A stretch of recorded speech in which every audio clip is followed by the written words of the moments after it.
মদ, গাঁজা খেয়ে মাতাল হয়ে থাকেন নেইমার, রাত জেগে করে সব ধরনের পাপ কাজ। কতটা সত্যি জানতে হলে পুরো ভিডিও দেখুন। ব্রাজিল তারকা নেইমারের ফুটবল ক্যারিয়ার যতটা ঝলমলে, মাঠের বাইরেও বিতর্ক কম নেই। ফুটবলের বাইরে সমান আলোচনায় থাকে তার বিশৃঙ্খল জীবনযাপন। সৌদির ক্লাব ছেড়ে দ্বিতীয় দফায় সান্তোসে ফিরেছেন নেইমার। তবে ভালোর চেয়ে নেতিবাচক খবরেই বেশি শিরোনাম হচ্ছেন। এবার তার স্বদেশী এক সাংবাদিকের অভিযোগের প্রেক্ষিতে নতুন করে ঝড় উঠেছে ব্রাজিল তারকাকে ঘিরে। অভিযোগ, নেইমার নাকি মদ ও তামাকের নেশায় আসক্ত, ভোর ৫টার আগে ঘুমাতে যান না। ব্রাজিলিয়ান সাংবাদিক রদ্রিগো গোমেজ তার ইউটিউব চ্যানেল ফুটেবোটেকোতে বলেন, ও হুইস্কি আর এনার্জি ড্রিঙ্কসের নেশায় ডুবে থাকে, হুক্কাও খায়। ভোর ৪-৫টা পর্যন্ত জেগে থাকে। কি এই বক্তব্যে ক্ষোভ ছড়িয়েছে সাও পাওলোর ক্লাবটিতে।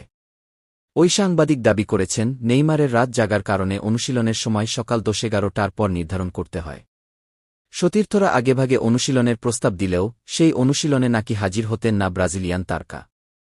গোমেজের ভাষায়, তাকে সরাসরি বলার সাহস কারও নেই। এমন অভিযোগের পরপরই বিবৃতি দিয়েছে নেইমারের পরিবার পরিচালিত এনআর স্পোর্টস। সোশ্যাল মিডিয়া ইনস্টাগ্রামে প্রকাশিত বিবৃতিতে বলা হয়, রদ্রিগো গোমেজ যে বেপরোয়া, মানহানিকর ও মিথ্যা বক্তব্য দিয়েছেন, তার বিরুদ্ধে সব ধরনের ফৌজদারি ও দেওয়ানি ব্যবস্থা নেওয়া হচ্ছে। তাদের মতে, ভুয়া খবর ছড়ানো শুধু একজন ক্রীড়াবিদের সম্মান ও খ্যাতি ক্ষতিগ্রস্ত করে না, সমাজে ভ্রান্ত ধারণাও ছড়ায়।